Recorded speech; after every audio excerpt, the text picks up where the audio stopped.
Salut, c'est Cyril, j'espère que vous allez bien. Alors aujourd'hui, j'avais envie de vous parler du livre de Aldous Huxley, Le meilleur des mondes. C'est un livre dont je vous ai fait un audio il y a une quinzaine de jours où je vous ai expliqué les ressemblances qu'il y avait selon moi entre la réalité moderne d'aujourd'hui et la dystopie d'Aldous Huxley, Le meilleur des mondes. Je vous mets le lien en description pour ceux qui veulent aller voir. Mais là aujourd'hui, j'avais envie de vous faire en fait un format vidéo pour vous parler d'une manière un petit peu plus précise peut-être des éléments qui me paraissent en fait à moi être ressemblants par rapport à la dystopie. Et puis il me semble qu'on prend le chemin de la dystopie et je voudrais vous expliquer en fait dans cette vidéo pourquoi. Alors dans un premier temps, ce que je vais faire, c'est que je vais vous expliquer quelle est l'histoire, les grandes lignes de l'histoire pour ceux qui ne connaissent pas cette dystopie d'Aldous Huxley. Je vais ensuite vous dire ces ressemblances avec la réalité, avec le monde moderne aujourd'hui, en tout cas les ressemblances que moi j'y vois, et puis peut-être aussi des éléments un petit peu plus étonnants vers lesquels on se dirige finalement, alors que quand on a lu la dystopie, enfin en tout cas quand moi je l'ai lu la première fois il y a une vingtaine d'années, j'avais l'impression qu'on parlait d'un monde futuriste qui n'adviendrait jamais et finalement on y arrive de plus en plus. Un État totalitaire vraiment efficient serait celui dans lequel le tout-puissant comité exécutif des chefs politiques et leur armée de directeurs aurait la haute main sur une population d'esclaves qu'il serait inutile de contraindre parce qu'ils auraient l'amour de leur servitude. Ce qu'il y a d'intéressant avec cette dystopie, c'est qu'il y a toujours eu un doute où les gens se disaient est-ce qu'on se dirige, est-ce que le risque en fait de nos sociétés modernes est de se diriger vers une dystopie à la George Orwell dans 1984. Pour ceux qui ne connaissent pas, pareil, je vous mets un lien en description. Ou est-ce qu'on se dirige plutôt vers une dystopie imaginée par l'ami de George Orwell, c'est-à-dire Aldous Huxley, Le meilleur des mondes, avec une dictature soft et avec des gens qui veulent en réalité leur servitude, qui sont à l'aise dans leur servitude et des gens qui sont bien en fait dans la dictature dans laquelle ils sont. Le bonheur est un maître exigeant, surtout le bonheur d'autrui. Un maître beaucoup plus exigeant, surtout si l'on n'est pas conditionné pour l'accepter sans poser de questions. Et il me semble à moi, en fait, qu'on s'approche beaucoup plus finalement, en tout cas dans nos contrées occidentales, vers ce que nous décrivait Aldous Huxley dans Le meilleur des mondes, et c'est pour ça que je vous en parle aujourd'hui. Et puis tout au long de la vidéo, il y aura des citations du livre également, pour que vous ayez d'une manière peut-être un peu plus concrète, parce que Aldous Huxley écrit beaucoup mieux que ce que moi je pourrais vous décrire à l'oral, d'une façon un peu plus concrète, ce qu'on trouve dans le livre et quels sont les ressorts sur lesquels il tente de nous faire réfléchir dans cette fameuse dystopie, Le meilleur des mondes. On ne peut pas faire de tacos sans acier, et l'on ne peut pas faire de tragédie sans instabilité sociale. Le monde est stable, à présent. Les gens sont heureux, ils obtiennent ce qu'ils veulent, et ils ne veulent jamais ce qu'ils ne peuvent obtenir. Ils sont à l'aise, ils sont en sécurité. Ils ne sont jamais malades, ils n'ont pas peur de la mort. Ils sont dans une sereine ignorance de la passion et de la vieillesse. Ils ne sont encombrés de nul père ni mère. Ils n'ont pas d'épouse, pas d'enfants, pas d'amants, au sujet desquels ils pourraient éprouver des émotions violentes. Ils sont conditionnés de telle sorte que, pratiquement, ils ne peuvent s'empêcher de se conduire comme ils le doivent. Alors on est parti, on va parler dans un premier temps déjà de l'histoire, quelle est-elle? Alors au début du livre déjà, on est avec des jeunes étudiants en fait, des alphas en fait. La société est divisée en alpha, en bêta, en epsilon. Et puis du coup vous avez une société où chacun sait ce qu'il a à faire. Il y a différentes castes. Alors je vais vous expliquer comment ça fonctionne un petit peu plus tard ces castes-là. Mais en tout cas, voilà, on est dans un centre de conditionnement, c'est-à-dire que c'est là où dorénavant on fait les bébés. Les bébés en fait sont fabriqués à l'usine. Les femmes n'accouchent plus parce que faut pas abîmer leur corps et puis il faut pas qu'il y ait de lien entre l'enfant et ses parents parce que tous les liens émotionnels sont vecteurs d'instabilité et cette société, Le meilleur des mondes, cherche justement une stabilité, une société qui est stable de manière pérenne. Et une société en fait où la stabilité prime avant tout.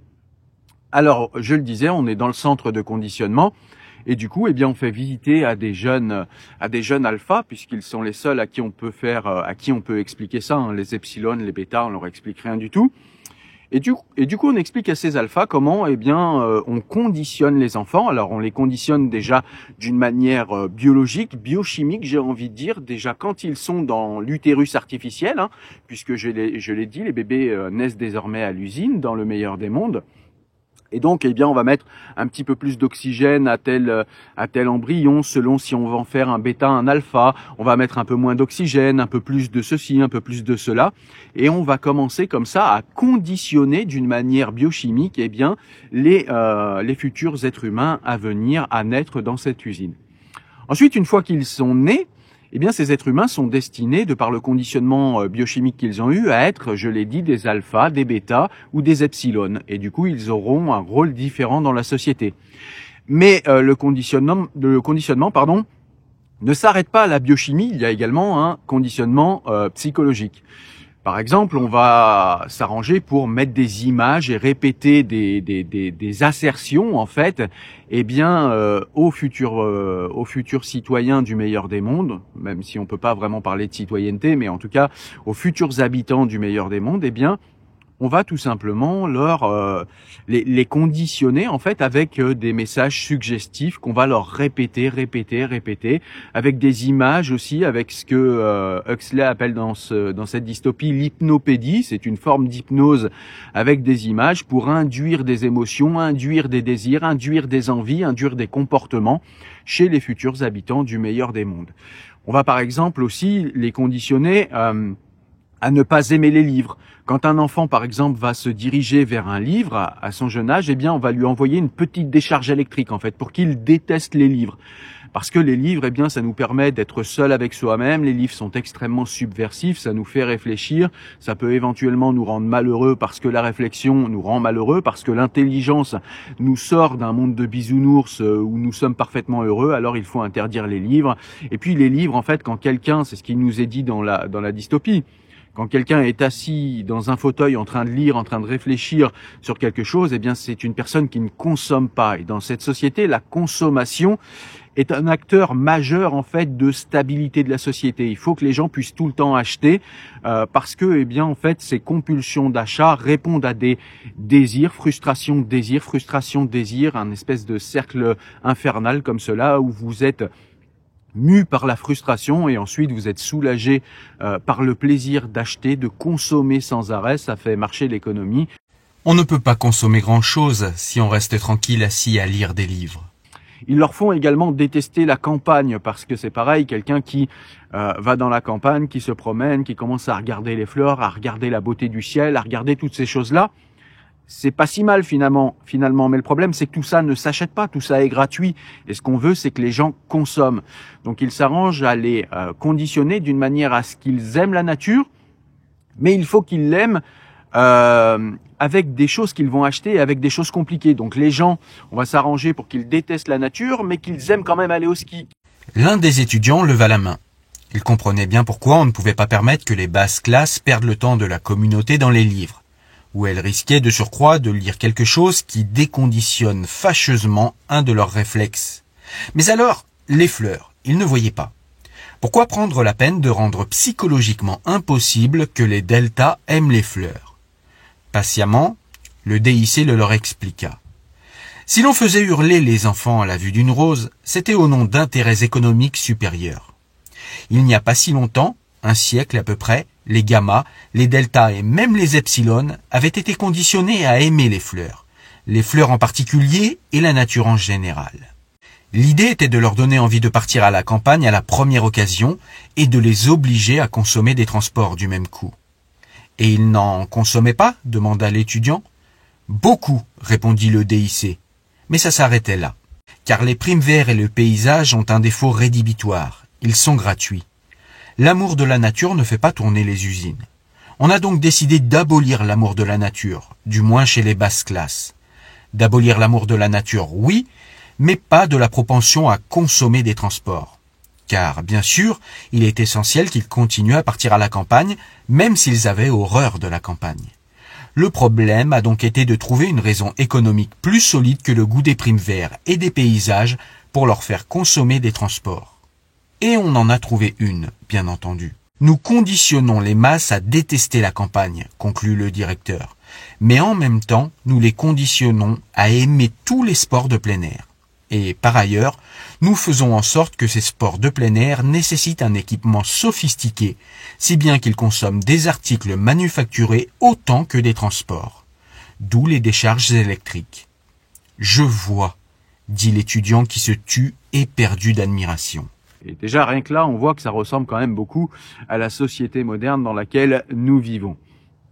Ensuite, dans le livre, on va voir qu'il y a deux personnes qui se sentent un petit peu différents parce que, en fait, dans ce livre, dans cette dystopie, Huxley nous montre que ce qu'il y a d'important, c'est que les gens soient toujours en activité, qu'ils aient toujours quelque chose à faire, toujours un désir auquel ils doivent répondre, en fait. Et il faut favoriser, en fait, les liens éphémères, c'est-à-dire que les gens ne doivent pas s'attacher les uns aux autres. Le régime du meilleur des mondes va jusqu'à en fait contrôler la manière dont les gens s'attachent en couple. D'ailleurs, c'est un abus de langage de parler de couple dans ce livre parce qu'il n'y a plus de couple en fait. Ils ont un slogan qui dit « Tout le monde appartient à tout le monde ». Et donc du coup, on fait en sorte, encore une fois, pour qu'il y ait plus de stabilité dans la société, que personne ne s'attache à personne. Parce que si vous êtes jaloux, eh bien, ça risque de générer de la colère. Si vous vous attachez à quelqu'un, vous risquez d'être jaloux, ça risque de générer de la colère et ça risque de générer des désordres. Donc, on refuse, en fait, tous les sentiments profonds comme ça dans cette société d'Aldous Huxley. C'est une société, en fait, où tout doit rester éphémère, où les gens, en fait, eh bien, ne forment plus de couple. Ils vont les uns avec les autres au gré de leurs envies, au gré de leurs humeurs, au gré de leurs distractions également. Il suffit de demander pour un homme, de demander à une femme ou à une femme de demander à un homme, eh bien, de passer la soirée ou de passer 2-3 jours ensemble pour que cela advienne. Mais il est formellement interdit à ces gens, eh bien, de s'attacher les uns aux autres, de former un couple et de rester, par exemple, plusieurs mois ensemble. Cela est interdit parce que les gens risquent de s'attacher. La civilisation n'a pas le moindre besoin de noblesse ou d'héroïsme. Ces choses-là sont des symptômes d'incapacité politique. Dans une société convenablement organisée comme la nôtre, personne n'a l'occasion d'être noble ou héroïque. Il faut que les conditions deviennent foncièrement instables avant qu'une telle occasion puisse se présenter. Là où il y a des guerres, là où il y a des serments de fidélité multiples et divisés, là où il y a des tentations auxquelles on doit résister, des objets d'amour pour lesquels il faut combattre ou qu'il faut défendre, là, manifestement, la noblesse et l'héroïsme ont un sens. Mais il n'y a pas de guerre de nos jours. On prend le plus grand soin de vous empêcher d'aimer exagérément qui que ce soit. Il n'y a rien qui ressemble à un serment de fidélité multiple. Vous êtes conditionné de telle sorte que vous ne pouvez pas vous empêcher de faire ce que vous avez à faire. Et ce que vous avez à faire est, dans l'ensemble, si agréable, on laisse leur libre jeu à un si grand nombre de vos impulsions naturelles qu'il n'y a véritablement pas de tentation auxquelles il faille résister. Et si jamais, par quelque malchance, il se produisait d'une façon ou d'une autre quelque chose de désagréable, eh bien il y a toujours le soma, qui vous permet de prendre un congé, de vous évader de la réalité. Il y a toujours le soma pour calmer votre colère, pour vous réconcilier avec vos ennemis, pour vous rendre patient et vous aider à supporter les ennuis. Autrefois, on ne pouvait accomplir ces choses-là qu'en faisant un gros effort et après des années d'entraînement moral pénible. À présent, on avale 2 ou 3 comprimés d'un demi-gramme, et voilà. Tout le monde peut être vertueux à présent. On peut porter sur soi, en flacon au moins, la moitié de sa moralité. Le christianisme sans larmes, voilà ce qu'est le soma. Quelque chose qui est expliqué dans cette dystopie, c'est que les gens, je l'ai dit, doivent toujours être en activité, mais pas dans des activités solitaires. Et donc du coup, on a 2 protagonistes dans le livre, j'y reviens, qui s'appellent Bernard Marx, et puis l'autre, j'ai oublié son nom, c'est un ami de Bernard Marx. Et ce sont des gens, en fait, qui sont très conscients de leur individualité. Et du coup, ils se sentent très malheureux, en fait, dans ce monde-là. Et en fait, c'est un petit peu le moment, en fait, qui vient dans le livre, eh bien, nous montrer que il y a certaines personnes qui se posent quand même des questions. Alors, elles sont pas nombreuses et elles sont vite reconditionnées et remises dans le rang par la socialisation également. Puisqu'on l'oublie souvent, mais quand on veut conditionner les gens, quand on veut parfaire le conditionnement des gens qu'on a déjà conditionnés, eh bien, la socialisation est un rappel du conditionnement, en ce sens que, eh bien, tous les gens autour de vous vous rappellent quand vous pensez mal, vous rappellent quand vous vous comportez mal selon les mœurs qui sont en vogue à l'époque. Et là, pareil, ça me semble ressembler un petit peu au monde dans lequel on est, avec les réseaux sociaux, l'avènement des réseaux sociaux, le fait que de plus en plus on laisse tous ces outils technologiques venir dans notre intimité. Et puis, en ce sens que finalement, on est sous le regard de beaucoup de gens et que beaucoup de gens, vont avoir quelque chose à dire sur la manière dont on gère notre vie et sur le fait que finalement, la manière dont on gère notre vie ne correspond pas aux mœurs qui sont à la mode parce que, convenons-en, les mœurs sont quand même parfois une affaire d'éthique, mais très souvent, notamment dans notre société moderne, une affaire de mode qui n'a pas toujours grand-chose à voir avec la réalité, la vérité ou la rationalité. Donc ça, c'est un élément aussi qui m'a troublé dans le roman. Après, dans le roman, on a, pour continuer l'histoire, donc c'est ce fameux Bernard Marx qui va partir avec une femme avec qui il a envie de passer un peu de temps, et puis il va lui proposer d'aller visiter une réserve à sauvages. Et donc il reste quelques réserves à sauvages qui sont très rares, là où les gens se reproduisent encore à l'ancienne, c'est-à-dire que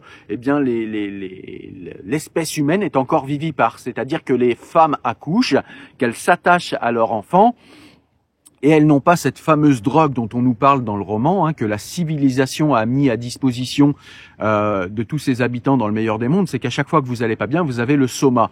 Le soma, c'est une espèce de drogue en fait qui n'a pas de conséquences sur votre santé et pas les effets par exemple de l'alcool où vous avez mal à la tête le lendemain. Voilà, le soma, en fait, vous n'avez pas d'effet secondaire. Mais à chaque fois que quelqu'un va mal, en fait, dans le meilleur des mondes, il peut prendre ce soma et ça lui permet, en fait, de prendre des vacances de la réalité qui est devant lui.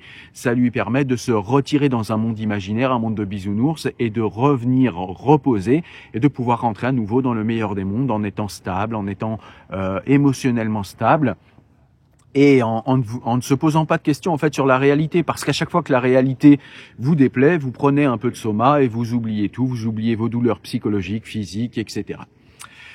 Donc Bernard Marx, j'y reviens, avec son ami vont dans la réserve à sauvages et là il voit tout autre chose. Il voit des gens qui accouchent, des femmes qui accouchent, des enfants qui sont attachés à leurs parents.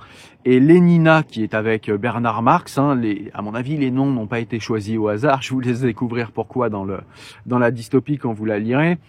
Mais en tout cas, Lénina et Bernard Marx, finalement, rencontrent ces sauvages et ça les dégoûte, en fait. Ça les dégoûte parce que dans la civilisation, j'y reviens, la vraie civilisation qui, dans le roman, est le meilleur des mondes, les femmes n'accouchent pas parce que c'est dégoûtant d'accoucher, parce que les bébés maintenant naissent à l'usine et que c'est beaucoup mieux. Les femmes gardent un corps svelte toute leur vie. D'ailleurs, j'ai oublié de le dire, dans la civilisation du meilleur des mondes, plus personne ne vieillit en fait. Alors les gens finissent par mourir au bout d'un moment parce que le corps, à l'intérieur garde quand même un processus de vieillissement.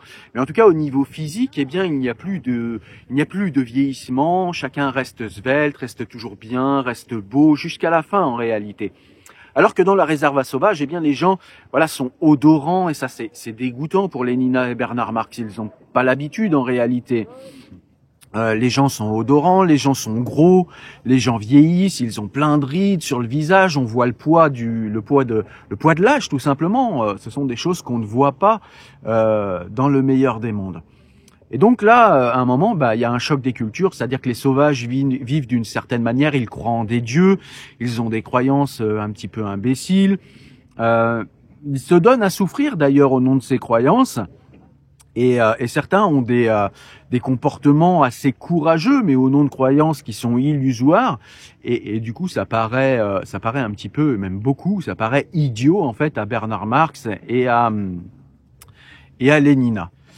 Et donc du coup, je vous passe les détails. Ils vont découvrir du coup, un monde de barbares, c'est-à-dire le monde de barbares par rapport au meilleur des mondes. C'est un petit peu le monde dans lequel on vit nous aujourd'hui, c'est-à-dire des gens qui s'attachent, des familles, parce que dans le meilleur des mondes, il n'y a plus de famille. Comme plus personne ne s'attache à personne et que les enfants naissent à l'usine, il n'y a pas de famille. En fait, tout le monde appartient à tout le monde.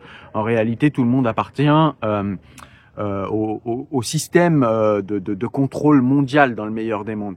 Alors que là, dans la réserve à sauvages, il y a des familles, il y a des papas, des mamans, des gens qui vivent ensemble. Tout ça est dégoûtant en fait pour Lénina et Bernard Marx. Et donc du coup, je le disais, c'est un choc des civilisations. Et puis je vous passe un petit peu les détails, mais du coup Bernard Marx va réussir en fait à faire sortir un sauvage, alors pas d'une manière illégale, hein. Il va appeler en fait certains de ses supérieurs, il va dire que voilà, il a un sauvage qu'il pourrait faire sortir et qu'il pourrait être intéressant de l'étudier, etc. Et donc du coup Bernard Marx obtient l'autorisation et ils font sortir le sauvage. Le sauvage sort. Et lui, il découvre la civilisation. Et là, du coup, eh bien, c'est un choc des civilisations, mais à l'envers. Parce que cette fois, c'est le barbare qui est choqué, en fait, qui est choqué parce que, eh bien, il n'y a plus de mer, parce qu'il n'y a plus d'attachement, parce qu'il n'y a plus de respect des morts. En fait, la mort est un simple processus biochimique dans le meilleur des mondes. Et le sauvage trouve ça écœurant. Et d'ailleurs, dans le roman dystopique, sa mère meurt et il y a des enfants qui jouent autour comme si c'était un jeu. Il se fâche très fort. Le sauvage trouve aussi très étrange le fait d'avoir recours au soma. Et puis aussi, il trouve très étrange le fait que, eh bien finalement, dans cette civilisation, plus personne n'a de courage, plus personne ne lit de livres, plus personne n'a d'émotions fortes, plus personne n'a aucune espèce d'authenticité. En ce sens que l'authenticité, en fait, n'a absolument plus aucun sens dans la civilisation du meilleur des mondes. Et le sauvage, en fait, se sent très à l'étroit là-dedans. Et il a, au bout d'un moment, une explication avec un des hauts fonctionnaires qui s'appelle Mustapha Meunier. C'est un des hauts fonctionnaires, en fait, du meilleur des mondes et qui, du coup, garantit en partie son fonctionnement sur une partie géographique. Et il s'explique avec le sauvage, et c'est un moment très intéressant qui est presque à la fin du livre, où justement le sauvage lui pose toutes les questions que je viens de vous présenter ici, c'est-à-dire, ben voilà, comment ça se fait que vous croyez pas en Dieu, quand même, et Mustapha Meunier lui dit, écoute, croire en Dieu, c'est quelque chose qui est bon pour les gens quand ils vieillissent, quand ils ont peur de la mort. Ici, dans notre civilisation, les gens ne vieillissent plus, restent toujours en forme, toujours en bonne santé. Ils partent, quand ils vont pas tarder à mourir, on leur met de belles musiques pour qu'ils soient bien, on leur donne des drogues pour qu'ils soient dans un monde de bisounours. En fait, plus personne n'a peur de la mort, du coup, on n'a plus besoin de Dieu. Et le sauvage lui répond, mais oui, mais on vient quand même d'un Dieu. Et Mustapha Meunier lui dit, oui, peut-être, mais on n'en a plus besoin là. On n'a plus besoin de Dieu, et dans notre civilisation, Dieu, eh bien, existe par son absence. On n'a plus besoin de lui en réalité. La technologie, la modernité, le confort, la stabilité de la société fait qu'on n'a plus besoin de lui. Et le sauvage lui dit, oui, mais la religion, c'est aussi quelque chose, Dieu, en tout cas, la croyance en Dieu, c'est quelque chose qui va nous permettre de transcender notre existence et d'avoir des buts de vie, d'avoir du courage, d'avoir de pouvoir faire à des moments précis des actes héroïques. Et là, Mustapha Meunier lui répond que dans une société parfaitement stable, parfaitement en paix, où il n'y a plus d'émotions fortes et où tout le monde finalement se tient bien et où la société est ultra stable, il n'y a plus besoin d'actes héroïques en fait.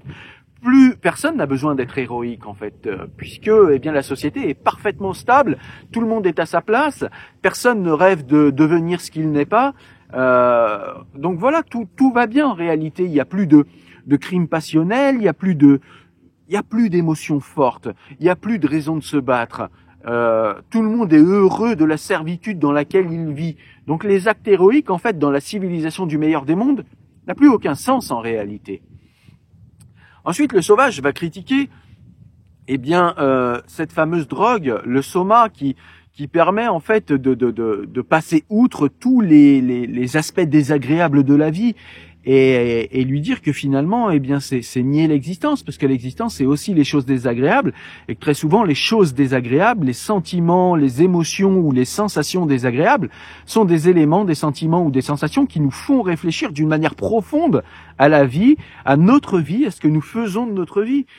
Et là, encore une fois, Mustapha Meunier lui dit que les gens ont été conditionnés à ne pas se poser de questions et qu'il n'y a pas, en réalité, à se poser de questions. Les gens peuvent répondre à tous leurs désirs élémentaires, ils ont du sexe à foison, ils peuvent aller dans des cinémas, ils peuvent se divertir toute la journée. D'ailleurs, le divertissement est encouragé. D'ailleurs, petite parenthèse, il y a quelque chose qui ressemble à la réalité que j'ai trouvé très intéressant dans la dystopie d'Huxley, c'est que en fait, les gens, mis à part les alphas, doivent toujours en fait se comporter comme des enfants, avoir un comportement infantile.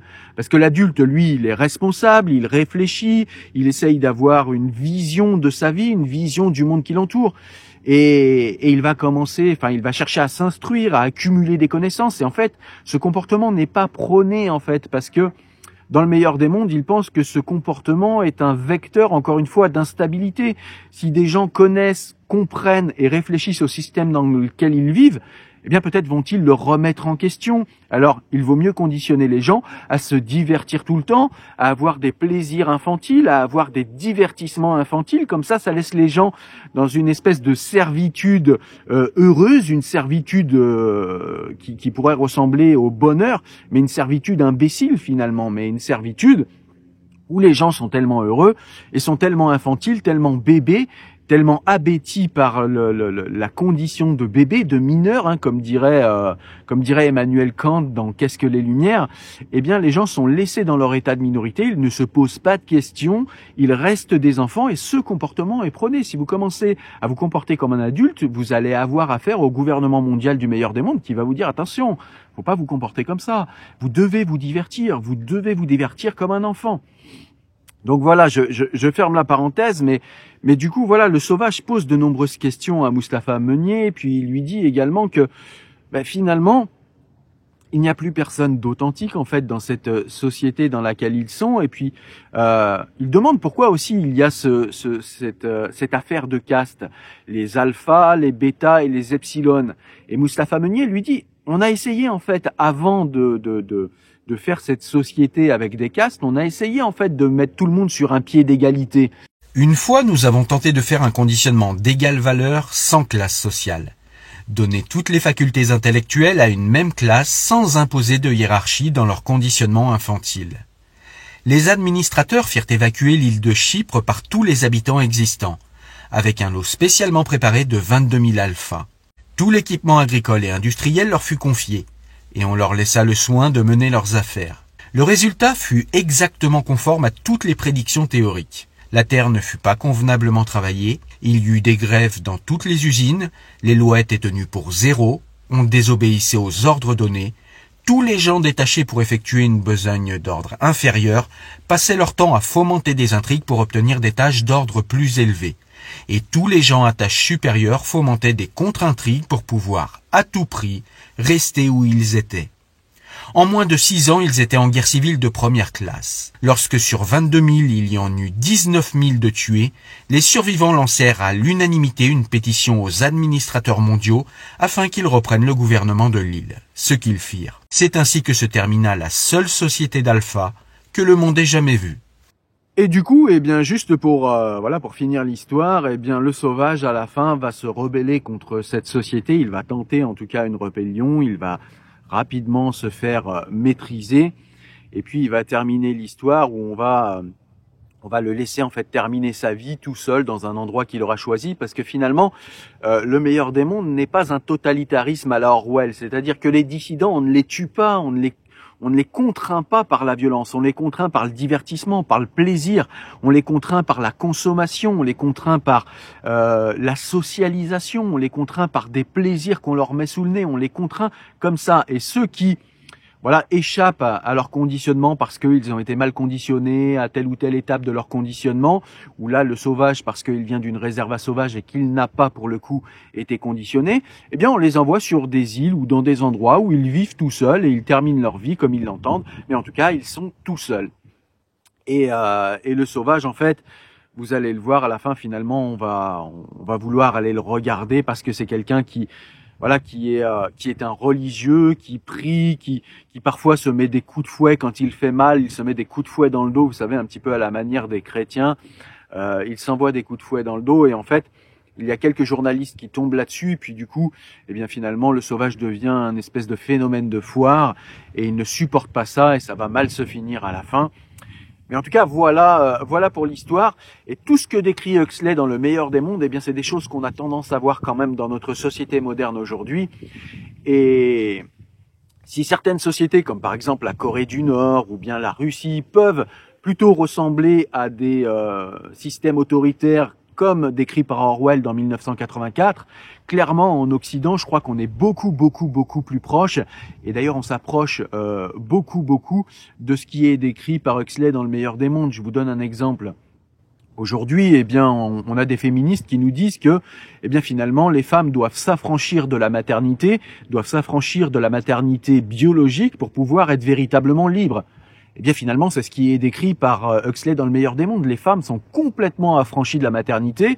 Elles ne sont plus des mères, elles sont des agents économiques comme les hommes. Elles se prennent elles-mêmes pour des objets sexuels en fait, hein, de la viande, nous dit même Huxley. Donc oui, elles se prennent pour de la viande en ce sens qu'elles se donnent physiquement à tout le monde et que ça ne pose absolument aucun problème en fait, parce que il n'y a plus d'histoire de filiation, de mère, de père. Les familles ont été abolies et c'est un petit peu ce qu'on voit aujourd'hui, même si le trait est poussé dans Le meilleur des mondes, on voit bien qu'on essaye de détruire les familles, de faire en sorte qu'il y ait de moins en moins d'attachements familiaux ou d'attachements filiales, de manière à organiser une plus grande fluidité entre les êtres afin qu'on ne s'attache plus tellement à notre famille, qu'on ne s'attache plus à notre territoire, qu'on ne s'enracine plus, afin d'être des agents économiques parfaitement remplaçables ou parfaitement délocalisables. Voilà, n'hésitez pas comme d'habitude à mettre un pouce bleu si vous avez aimé, à éventuellement partager, à aller nous voir en podcast ou à participer financièrement en vous abonnant là via YouTube ou en donnant une participation financière via PayPal ou via Tipeee. Moi je vous dis à très bientôt pour une prochaine vidéo, portez-vous bien. Salut.